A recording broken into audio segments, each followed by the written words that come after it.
Le DAF Fresh Morning, c'est 104.5 tonnes de bonne humeur. Tous les matins sur Urban FM. La meilleure radio de la capitale. La meilleure radio de la capitale.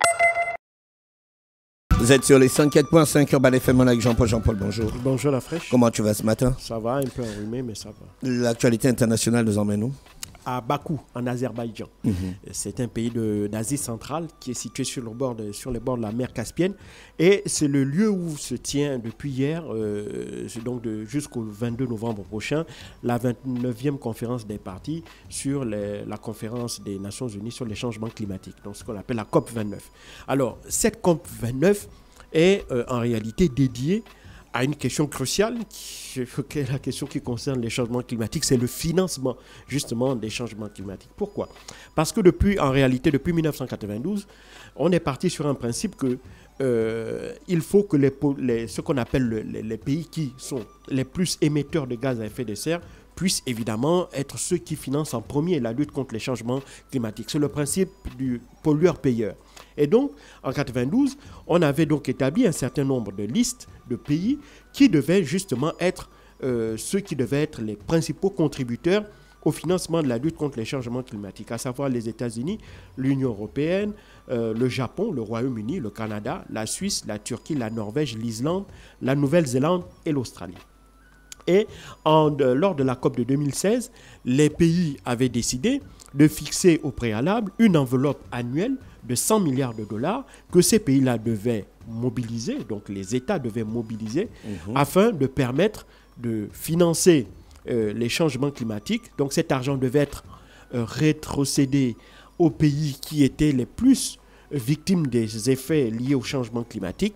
Mais cet argent devait être donné sous deux formes, une partie sous forme de prêt et une autre partie sous forme de subvention.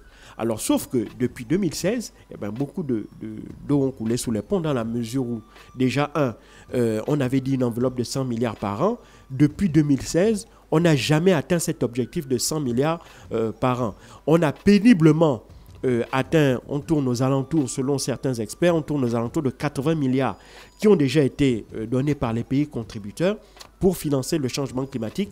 Donc si on parle de 2016 à 2024, on est loin des objectifs affichés de 100 milliards par an puisque l'enveloppe même de 100 milliards n'a toujours pas été atteinte. Et donc il s'agira au cours de la COP de cette année de discuter sur véritablement le fait que les pays qui sont les pays du Sud, qui sont les pays qui subissent le plus les effets liés au changement climatique, mettent la pression sur les pays industrialisés, les pays riches, qui sont les principaux pollueurs, afin que ceux-ci s'engagent à respecter justement leurs paroles et à payer justement pour aider les pays qui subissent le plus les effets du changement climatique. Sauf qu'entre-temps, il ne faut pas aussi oublier, on avait eu la sortie de l'accord de Paris par les États-Unis de Donald Trump et ensuite on a un retour en janvier prochain de Donald Trump, ce qui laisse présager que ce dernier, déjà ne le cache même pas, c'est-à-dire qu'il va ressortir de nouveau de l'accord de Paris. Il ne faut pas oublier que lorsque Joe Biden est arrivé à la Maison-Blanche en 2021, il avait décidé du retour des États-Unis dans les accords de Paris. Et bien Donald Trump, lui, on le sait par l'entremise de ses conseillers, que les États-Unis vont de nouveau ressortir de l'accord de Paris, puisque lui, il a clairement affiché les couleurs, à savoir que pour lui, d'abord, il ne croit pas au changement climatique. Pour lui, c'est un canular. Et donc, par conséquent, ce canular-là va en plus à l'encontre des intérêts des États-Unis. C'est un climato-sceptique. Un climato-sceptique. Ça va en plus à l'encontre des intérêts américains. Et donc, par conséquent, pour lui, il faut produire plus d'énergie fossile parce que plus d'énergie fossile, c'est bon pour l'économie américaine et donc c'est bon pour la croissance. Donc, par conséquent, les États-Unis vont de nouveau sortir de l'accord de Paris. Or, c'est le plus gros pollueur de la planète. Donc, qui dit sortie des États-Unis dit aussi fin de la contribution des États-Unis pour justement le financement du changement, des effets liés au changement climatique. Et puis, la deuxième chose, c'est que le 14 octobre dernier, l'Union européenne, dans une tribune publiée dans plusieurs grands journaux européens, avait justement saisi les Nations Unies pour dire que la liste entre 1992 et maintenant, la configuration, si tu veux, économique mondiale a changé, du même que l'impact que les pays ont sur l'environnement mondial aussi a changé.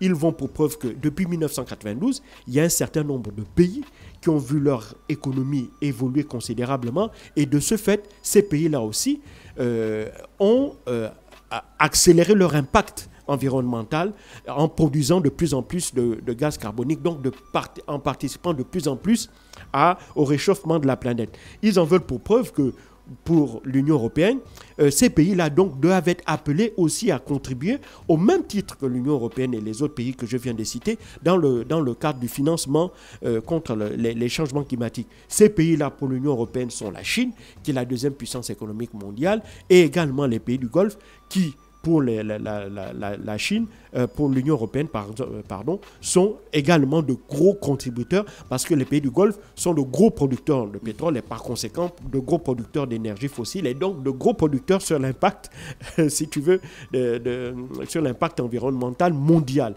Et ils veulent aussi que l'Inde, qui est aussi qui est considéré aussi comme un autre gros pollueur, soit aussi, c'est les pays du Golfe, l'Inde et la Chine, soient considérés aussi, inclus également dans la liste des pays devant contribuer au financement de la lutte contre les changements climatiques. Sauf que l'Inde, la Chine et les pays du Golfe ne veulent absolument pas en entendre parler et eux, ils considèrent que ce ne sont pas des pays dits développés, ils se considèrent comme étant des pays émergents, donc des pays en voie de développement, et par conséquent, ils considèrent donc que leur impact environnemental est de loin en deçà de celui des autres pays qui figurent sur la liste de 1992, et par conséquent, eux, ils n'ont pas à contribuer. Tout au plus, ils peuvent essayer de voir en interne leur politique nationale en matière d'émissions de gaz à effet de serre.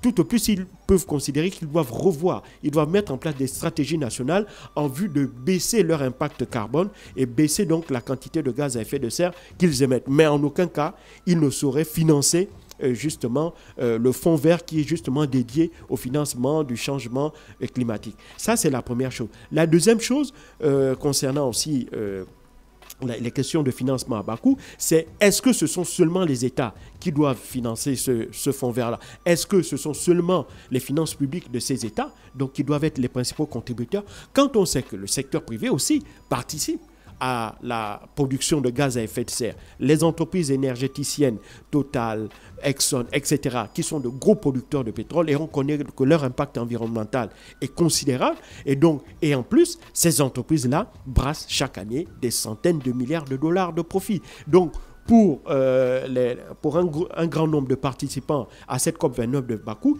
il s'agit non seulement d'élargir le nombre de pays qui devront figurer sur cette liste de contributeurs, mais également les acteurs du secteur privé, notamment les acteurs des secteurs dans lesquels il y a un très fort impact en matière de production de gaz à effet de serre, donc les entreprises pétrolières, les entreprises qui sont dans la sidérurgie, les entreprises dont les activités ont un énorme impact carbone, une énorme production de carbone. Ça peut être les fabricants automobiles, ça peut être les fabricants de bateaux, ça peut être la pétrochimie, ça peut être la sidérurgie, etc., etc. Donc, toutes ces entreprises-là qui ont un impact environnemental et qui, en plus, gagnent beaucoup d'argent, doivent, à la hauteur de ce qu'elles perçoivent, également être appelées à contribuer au fonds vert pour aider justement au financement de la lutte contre les changements climatiques. Ça, c'est le deuxième point. Et le troisième point, tout aussi épineux, qui devra faire l'objet de discussions lors de cette COP29 à Bakou, c'est la question, du montant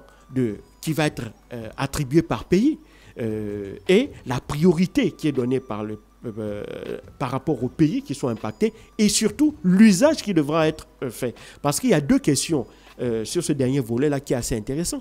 C'est le fait que, est-ce que l'argent du fonds vert doit être dédié à la transition écologique, c'est-à-dire transformer les habitudes de ces pays-là pour leur permettre de s'adapter aux changements qu'ils vivent du fait de l'augmentation des gaz à effet de serre qui entraîne un changement climatique, ou bien cet argent doit servir à financer ce qu'on appelle l'atténuation écologique, c'est-à-dire leur permettre de lutter contre ces changements, ces changements climatiques qu'ils perçoivent, en leur permettant de mettre en place tout un ensemble de politiques qui va leur permettre de s'adapter, de limiter les effets, mais non plus de transformer totalement leur environnement pour l'adapter aux changements qui sont liés à la production de gaz à effet de serre. Et puis, par rapport à la hiérarchisation des pays, quels sont les pays qui devront être principalement, qui devraient être prioritairement financés? Est-ce que ce sont les États insulaires qui voient chaque année le niveau de la mer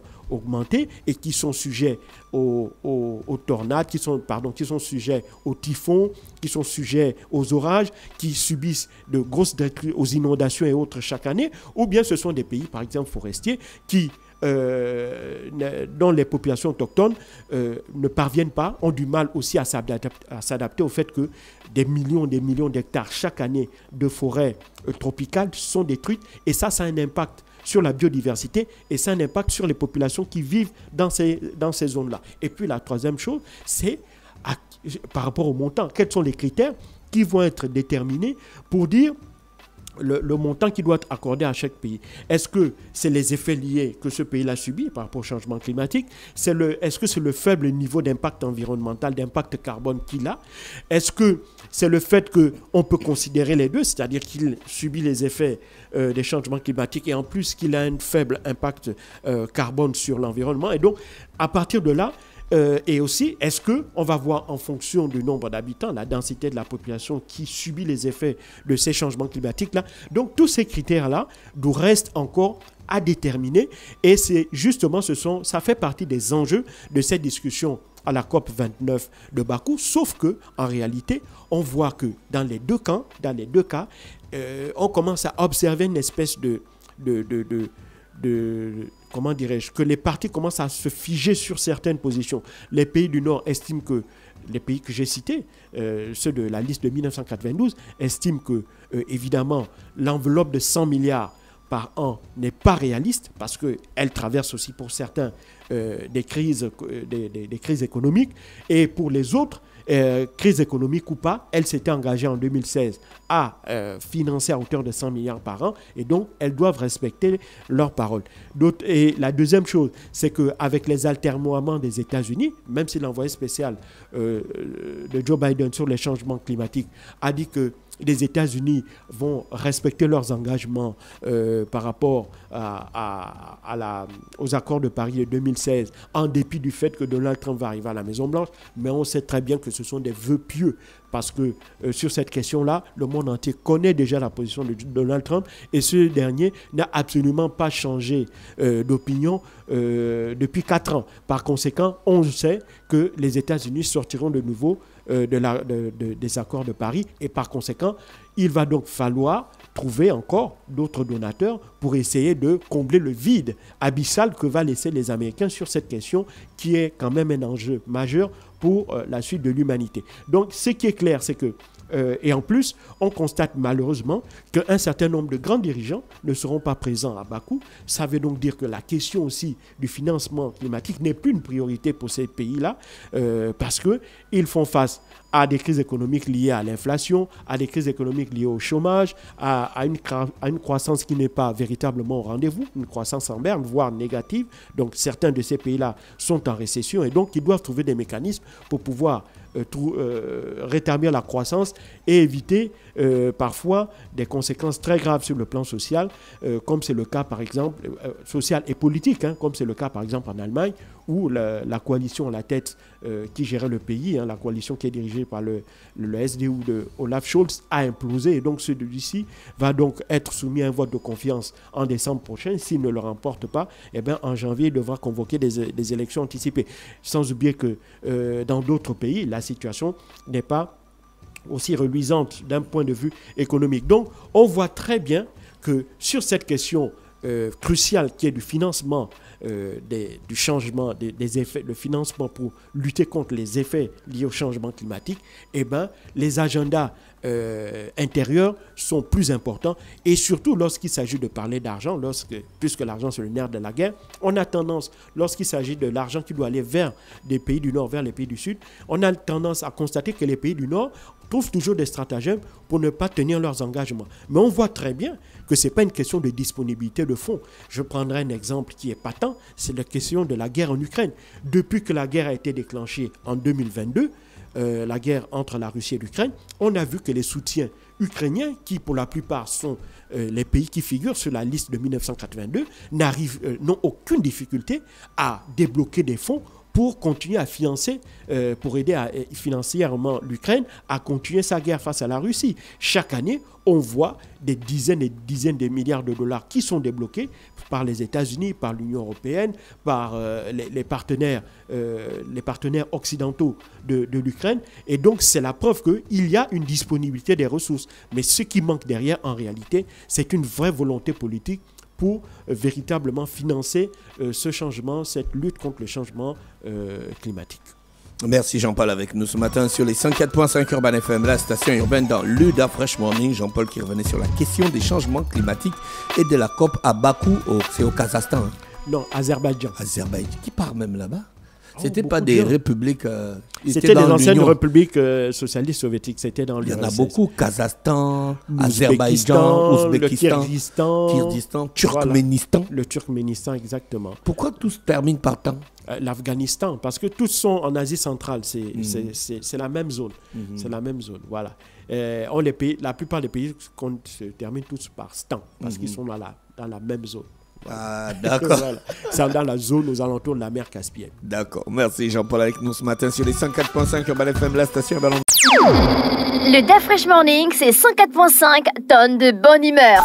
Tous les matins sur Urban FM.